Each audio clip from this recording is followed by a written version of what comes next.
Father, you tell us in your word that we are your workmanship, created in Christ Jesus for good works, which you prepared beforehand that we should walk in them. Lord, that word reminds us that you individually shaped us and molded us. You put your imprint on us, Lord. You gave us the gifts, the talents, and abilities, Lord. It's not our work, it is the gift from you. Lord, you prepared us for this moment. Lord, at the beginning of the year, you knew we would be standing in this locker room together, each man touching each other, asking you for the strength to go out and finish what you have given us the ability to start. Lord, you finish everything that you start, and we're asking that you pour out that fresh strength on us today. Lord, I pray for these men today to walk in unity. Lord, I pray that when one man takes a breath, we all take a breath. When one man takes a step, we all take a step. When one man makes a play, we all make a play, Lord. And we ask at the end that you give us the power to give you all the honor and all the glory. I am one, but I am one. I can't do everything, but I can do something. What I can do, all to do. What all to do, Lord, help me, and I will do. And now, Lord, bless us. Makes the blessings. Amen. Amen. Hey, for the next 4 hours, let's live in this moment, okay? Let's own this moment. How we do it? We establish our physicality early and then play after play after play. And we fight as one unit, one team. Remember, we control how hard we play, we control how physical we play, and we control how we respond to everything that gets thrown at us. I love you guys. I'm proud of you, and I believe in you. Let's go get it done. What's up, everybody? It's James Brochet II, aka Channel 3. You see me. You here on the Walking Strong podcast with Bill Armstrong and Billy Embody. Sorry I couldn't make it last week. I had to catch a couple passes versus Steelers, man. We fell short. But luckily, we in that playoff, man. Playoff. Let's get after it. Let's get to it, man. 16 quarters to glory. Let's take it one play at a time, one game at a time, and we're going to be right where we want to. Pony up. This is the On the Pony Express podcast, hosted by Billy Embody, brought to you by Epic Estate Wines. Walking strong on the Pony Express, a weekly segment with SMU alum, owner, vintner of Epic Estate Wines, Bill Armstrong. Epic Estate Wines, world-class wines from Paso Robles wine country. Learn more, Epic, EPOCH, epicwines.com. And now your host. Billy Embody. 1, 2, 3, let me go. Welcome in, ladies and gentlemen, to another edition of Walking Strong with Bill Armstrong. Woo, Billy, baby, this is what an absolute roller coaster the last 48 hours have been. Unbelievable. Yes. I have been high to low to really low to back to being high again. Oh, yeah. And I cannot wait to tell our dozens of fans about the last 48 hours It's so cool. because y'all ran through it with it too. I mean, it was unbelievable. So listen, I got a perfect wine for today. So thank you. this is our veracity. Veracity means the truth. And we're in a college football playoff championship, and that is the truth, brother. Yeah. It's unbelievable. This wine, this is why I'm bringing this up today. This wine was just rated by Wine Enthusiast the number 3 wine in the world. Congratulations. They tried 23,000 wines. Good gig. And this wine got number 3. An absolutely huge day for Epic. Yep. And y'all are part of the Epic journey. It kind of reminds me of where SMU is on our journey. Yep. You know, it's absolutely so spectacular that we simply have to celebrate, brother. Yeah, indeed. Incredible. Where do we begin? I mean, let's begin at the end. Yep. And the end is we're fucking going to the college football playoffs. So cool. I mean, there's only 12 schools in the entire country. We have a shot to go to the college football, to be number 1. Yeah, national championship. National championship. Yeah. We're 4 games away, 16 quarters away. And, hey, it's going to be a tough slide. But getting to here was a tough slide. Yeah, indeed. So I am just so incredibly pumped about where the ponies are. And all of Mustang Nation, you all have been on this journey with us, and it has been a ride. Yeah. It has been a ride. And there's no ride like this last weekend. Yeah, 34-31, Clemson does edge out SMU. And we're going to get to that point of the game, and we're going to run through it because it was that roller coaster. But let's go back to the beginning, which was traveling over there Friday. You had quite the crew that rolled with you. Oh man, what was the journey like? It was so fun. We brought a crew of a full jet. We had Craig James, we had Lance McElhaney, we had Mike Craven of Texas football, sports writer. Yep. We had Lyd, we had some other friends. Liz, we had some other friends, and we fly down there, and we're all going to dinner ahead of time, and we're in Charlotte. And Charlotte, by the way, is buzzing. Yeah. Everybody's wearing red and blue. Yes. A lot of orange too, of Sure, course. yeah. But they drove in on Saturday. Yeah, they're for the just most down part. the So street. Friday we're there. I'm on my way to dinner, but before I did that, I had me and Mike Craven, the sports writer, had to sneak out. We had to go grab Rhett and Josh Nash because we had to go back to the Greasy Spoon hamburger joint that we were in July. Yep. The cookout. The cookout. We were there in July. Please read this article. Mike Craven put it up. Can you put this on the deal? Yep. By the way, that cold opening, I mean, to me, seeing the prayer in the locker room before the game is very, very on brand for SMU. Yeah. And it is a calming influence before the game. Anyway, I just wanted to make sure I said that because it really is great before every game. And I enjoy recording that and sharing it with our dozens of fans because it really is it's just really special. Yeah. And so anyway, we had gone to the cookout back in the ACC media days. We had gone down there with, I'd flown down RJ and Preston and KJ and Elijah Roberts for media day, plus Lauren Lashley and Rhett Lashley. Anyway, we were on our way to the airport, get on our plane. We didn't have any catering, which never happens, but we didn't have any catering. So we said, all right, let's swing by and get a burger at Josh Nash's favorite place called Cookout. And we go through the Cookout drive-through, and this gal's working the window, and she's like, hi, y'all, where you from? We're just like going, oh, we're Dallas. And Rad starts talking a little shit about, hey, I'm Bill Armstrong's security, and he's the football coach he's at football SMU. Coach at SMU. It was very cute. And she was like going, well, that's so great. Hey, y'all better come back and visit me. When you coming back to Charlotte? And Rhett smarts off and says, December 7th, we'll be back. Yeah. Anyway, Craven's in the backseat. He ends up writing an article about this because it was super cute. And, hey, man. You made good. Promises made, promises kept. Yep. And we had to leave dinner, and we go to Cookout. Rhett, Lauren, Craven, me, Nash go to the Cookout, buy 400 hamburgers, and had the same gal. We had to call up Corporate Cookout to get her to come to work at that time. Yeah. She was so excited. We gave her tickets to the game, and it's just so cool. Anyway, read that article. It was very cute, and it was just turned out beautifully. It's a great way to start the weekend. Yes. Absolutely great way to start the weekend. Another side story, which is a very long side story, and I think Craven's going to write about this, was my wife and my brother-in-law, the journey, the saga they went through to get our live mascot, Peruna, to this game is such a great side story because it was no at every turn. Yeah. No live mascot in the game. Who said that? Well, ACC said that, and Bank of America Stadium said that, and everybody said no. And Liz just said, fuck that. Peruna's got to go, man. I've been our friggin' mascot for how many years? We're on Peruna 9 right now. So anyway, her and her brother started hitting it. We ended up finding a great trailer for right down there, and he had a trailer bigger than friggin' Bevo's. Oh, yeah. I mean, it was unbelievable. It was unbelievable. Seriously, it is. Yeah. And in the meantime, Liz starts working the back channels. We finally get the ACC to say, oh, that's not a bad thing. And then they said, you can have a live mascot, but you just can't run the mascot. And we're like going, what the heck is it having Peruna there? Hang out over there. Hang out in the corner? Can't be caged in the corner. And I called up South Carolina to Clemson. I said, listen, bring your tiger. I mean, it's only fair. Yeah. And of course, they can't do that. AFCPA wouldn't allow that. And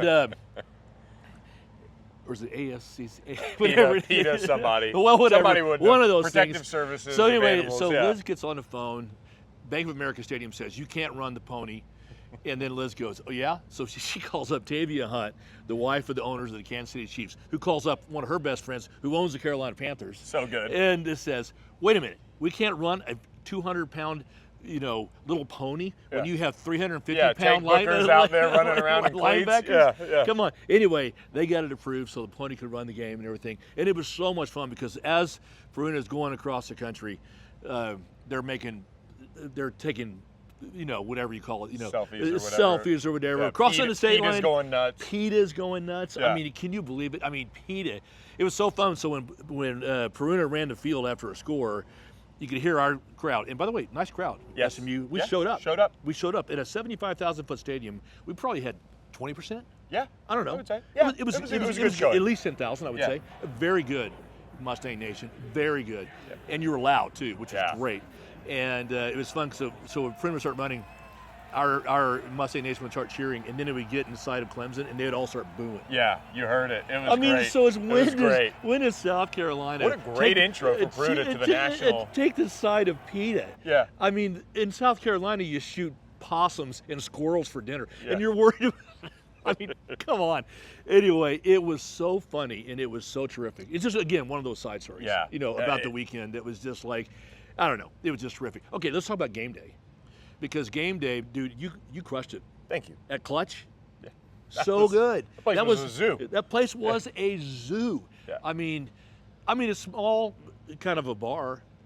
And what did you have, 500 at your party? Well, you had everybody cornering you. I don't know if you left a 10-foot square area of the bar, but it went downstairs. It was packed downstairs. It was packed everywhere of our dozens of fans. They must have bought tickets for people and paid them to show up because that was. All I know is we supplied, I think, 5 cases of Epoch, and it was gone in 30 minutes.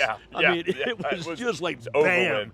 Yeah. 300 people bought tickets. Over 300 people bought tickets, and we had royalty on hand. We had Eric Dickerson, Craig James was around. I saw him. Lance McElhaney jumped on with us. We also had Russell Carter jump on the podcast. Of course, the usual crew of Hayden, Dean, Garrett Gilbert.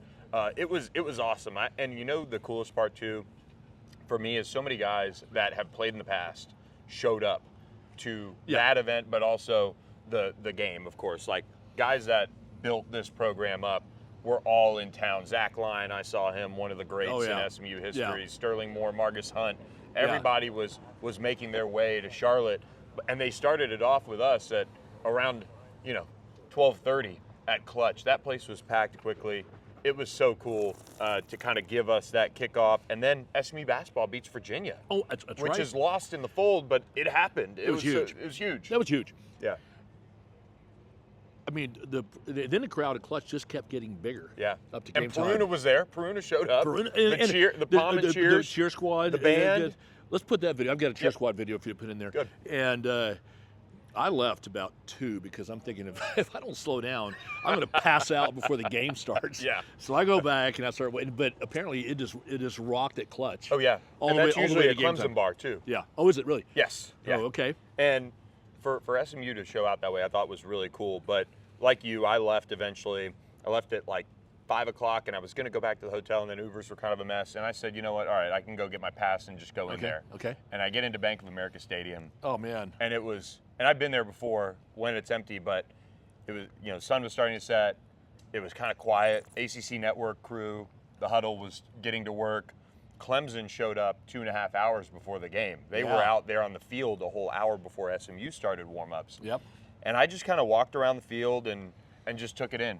And that was the first, because when we're here at Ford, we're out on the boulevard, then we get in there and the team runs out, and then it's game time and it's on. Right. That's the first time all year I've really had 3+ hours to sit around and kind of either take in a scene or get nervous. Yeah, or get nervous. Or get nervous. And it was all the things. It was so that was probably the point where I was like, wow, this is surreal and it's for real. That SMU is here, and it's big time.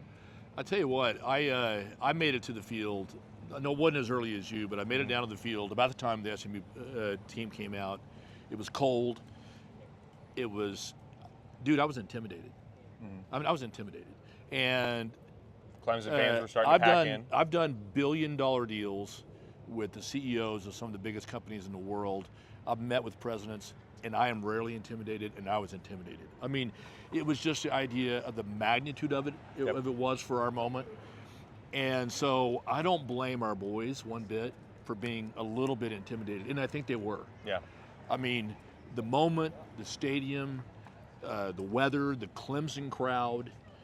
I mean, it's no wonder that we got off to a slow start. Yeah. I mean, it's our Do first. all the things wrong that SMU could have done. All the things. All right, so let's talk about the game, because all I can say is wow. Yeah. I have never. I mean, that first quarter. You texted me and you said, "Woof." Woof. Keeping with the animal theme of the podcast. I mean, I was just like, I could not even believe it. I mean, right out of the box, the one thing we want to make sure we don't do is turn the ball over. Yep. And then we did on the third play from scrimmage. And After a great first run by Burchard, I thought. I know, we were on our way. Or Roderick, but yeah. And then we had the fumble. It was a great play by their defensive end. And then, like 2 plays later, they make that pass play, which, by the way, please watch the video of that pass play. It was an absolutely unmitigated officiating blunder because all their linemen ran downfield like it was going to be a run. Yeah. It was a full-on, illegal men. The whole fucking line was downfield, and it's no wonder because I'm watching. I'm going, what is happening to our coverage? Well, when you're a defensive back or safety or corner, when you see the line going down the field, you run in. That's your green light. That's your green light. Yeah. So they see that, they start running in and leaves these 2 guys wide open. Yeah. And I'm like going, drop a flag. Yeah. And by the way, they did not drop a flag on Clemson the entire football game. Yeah. The worst. Okay, I'm going to bitch. Can I bitch a little bit? Yep. I'm going to bitch. Mustang Nation, you don't hear me complain very often. In fact, I'm the first one to tell complainers to don't complain, but I'm going to complain right now. The worst officiating I have ever seen in a big game. Yeah. The most one-sided. Yeah. The most one-sided. Yeah. It was absolutely ridiculous. You can talk about their scores, right? Yeah. That first score, clearly an infraction. Illegal man downfield. Yeah.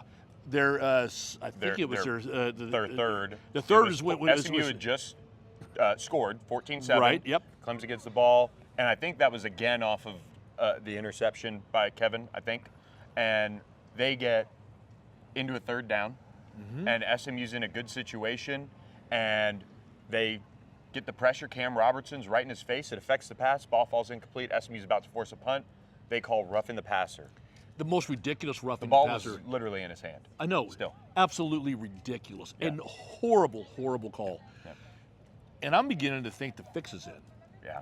Because you're kind of going, these refs. This is ridiculous. This is ridiculous. Yeah. And it kind of went on the whole game like that. Yeah. I mean, it was that play. It was the pick on the route on another one of their touchdowns. Yep. Or long play, I think, that set up. Long play, but that's a full-on pick. Yeah. You see it on replay, and you kind of go, are you shitting me? You can't do that. Yeah. There's a reason there's a rule against that. Yeah.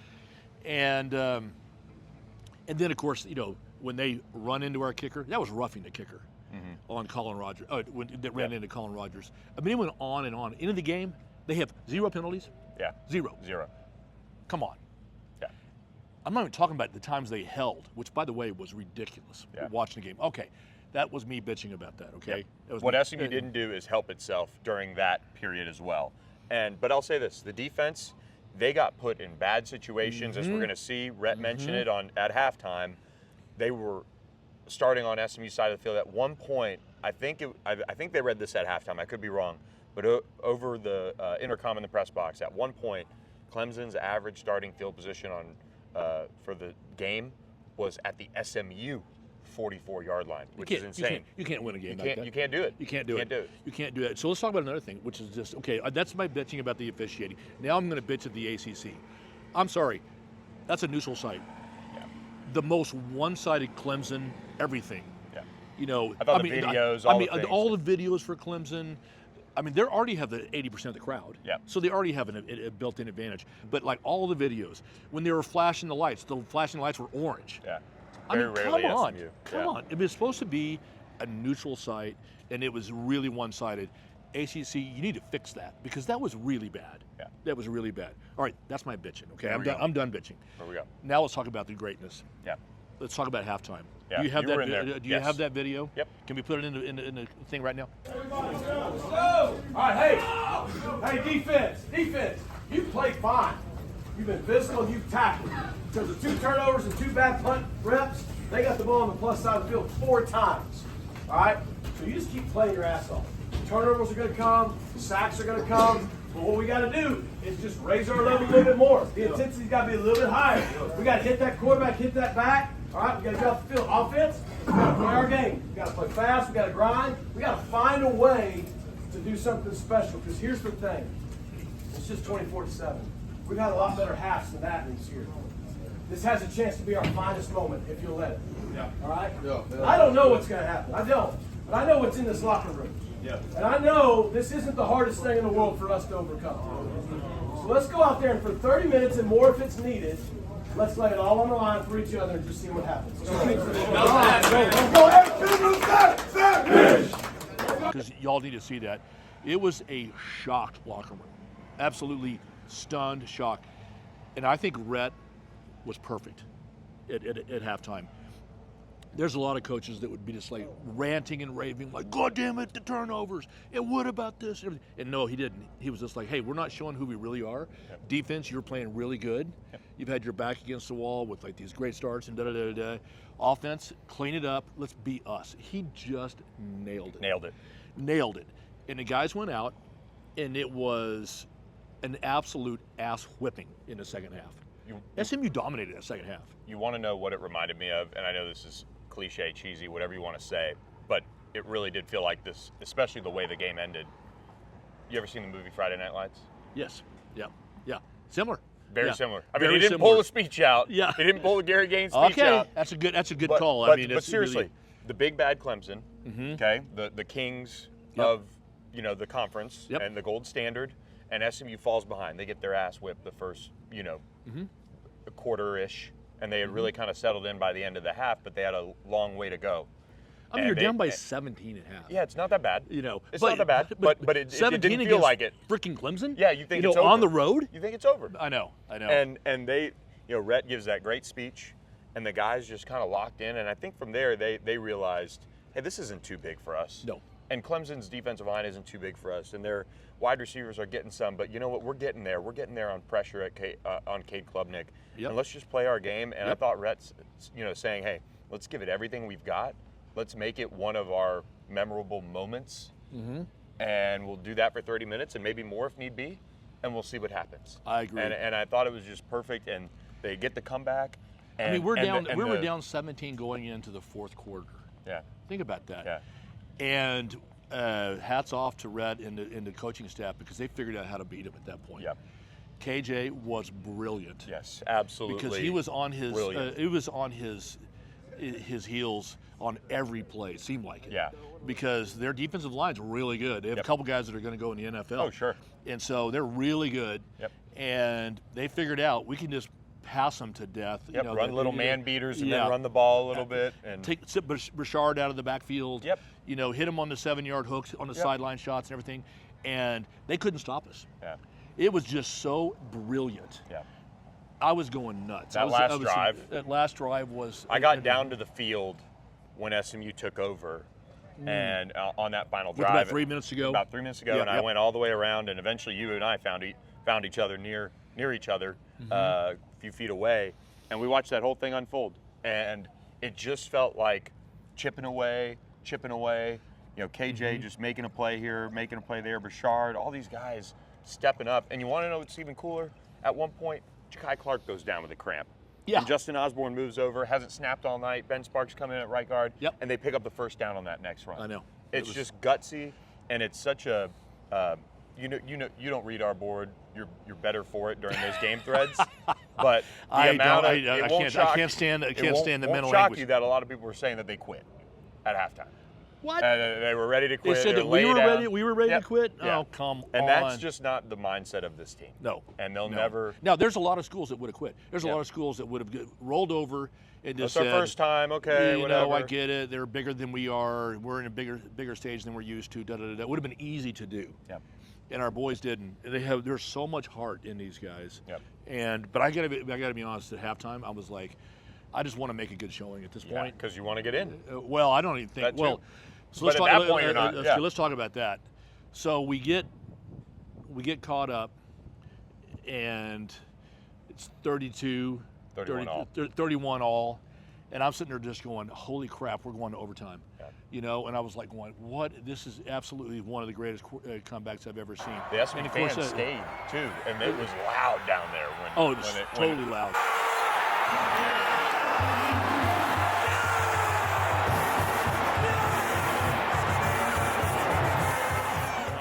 When Of course, Roger caught I'm that getting, pass. I'm getting texts from literally all over the country. People saying this is one of the best football games I've ever seen in my life. Yeah. And I'm just sitting there going, our kids have so much heart. I was so proud of them. And then that last, I know. you know, the kick return should have been in the end zone. It wasn't. Should have stopped him on that deal on the run. And then they throw that Just curl route. curl route, and then of course that kicker has the kick of his career. Yeah. You know, I mean, I thought even when he was 56 yards, I'm going, he's going to miss this. Yeah, like. Yeah. And we're going to go into overtime, slightly into the wind. Yeah. And he just nutted it. Yeah. And good for him, man. It's a Yeah. good kick. I think he's from Charlotte, and his he's- whole family went to Clemson, so pretty cool moment Yeah. on his side of things. No, 100%. Yeah. 100%. And I go from being just like incredibly pumped to heartbroken. In fact, I saw you, and you wouldn't even talk. Yeah, I didn't have anything to say. I think you were going to burst into tears. Nah, I don't know about that. I just didn't have. I don't know No, what you it's saw. okay. You can still manly. You can No, say. I know. you can I say- had you can- tears in my eyes before the game. I told you the pregame was more emotional. I was just so shocked that actually happened to SMU at the end there. And I couldn't And I believe mean, it. I'm sure I couldn't imagine actually, being in the locker room being. I on the went. team. I went to the locker room. Yeah. And I thought about filming it for y'all, but I didn't because there was Moment for them. there was no other camera rolling, and I just didn't feel like it was appropriate. But it was rough. Yeah. Could have heard a pin drop. A lot of sniffles. And I was just stunned. Yeah. It was stunned. And at the time, I know the way I felt about it. I thought, oh well, at least we're going to the college football playoffs. Yeah. But I gotta say, I got back to my room, and I mistakenly turned on television. Yeah. And started watching ESPN, and then by now the Alabama machine was in full throttle. That's exactly what you texted me. Yeah. You were up late. I was up late. You were Yeah. up early. And I'm like going, man, the SEC machine, the Nick Saban led Alabama cheer squad was full throttle. They kept talking about, our wins are so. Well, let's talk about the fact you lost to OU, who was 6-6, or you lost to Vanderbilt, who had lost 6 games. We lost 2 games by a grand total of 6 points. Yeah. All season To top 20 teams. To top 10. They each had 10 wins. Yeah. And They lost 2 before- games. They one lost 2 before games. me. They had more games lost than we had lost by our total point loss. I Yeah. mean, it was unbelievable. Yeah. So to me, it was kind of going to be like, and then plus we went to the college championship where the Roll Tide was sitting on their fat butts Yeah. watching the championship Yeah. games, and they're expecting to get in. Yeah. And I'm like thinking, this is a cook system, and I was really starting to get. I mean, I got to say, I spiraled down a bad spot. Yeah. I mean, it's something that has to be changed. Like, Yes. If you get to your conference championship game and you're in the field, you should be going. Absolutely, or don't play it. Yeah, I mean, that's mean, what Red said going in. He was like, we could all catch COVID tomorrow, and by the rule that's actually in the rule book, we're in. Now, that's There's clever. no more, I didn't no more think data about that. points. So, I think we'll but probably then, be playing but- Texas or something. yeah, you're right with the bye. Well, Would we not have had it? Well, it doesn't matter. I mean, yeah, it doesn't matter because we know we're in. Yeah. And Made actually, it went from agony to semi-ecstasy. Yeah. Because we were on our way back, and we were like checking our Wi-Fi by the moment, and we heard that we're in. And hell yeah, Yeah. hell to the yeah. And Mustang Nation, hell yes. First time in forever. Yeah. And Get to play for a national championship. Get to play for a The national first time championship. actually in SMU history, I would argue, that Mm-hmm. you actually get to control your own destiny to play for, to win one. Well, in the old days, In the old days, they just picked one. they'd just have a ballot and say, I think it's BYU this year, or Yeah. I think it's so-and-so this year. No, this year, you play for it. Funny which enough, is- Penn State stands in the way. 1982. wait, tell me that story. Penn State was deemed the national champion in 1982. Instead of us. Exactly. Oh, there you go. So Payback it could time. be poetic. That's very poetic. I like that a lot. Yeah. So it's an interesting storyline of, one of SMU's national championships that, is I think the school claims it, but it's still missing from the official Right. lore. Fair.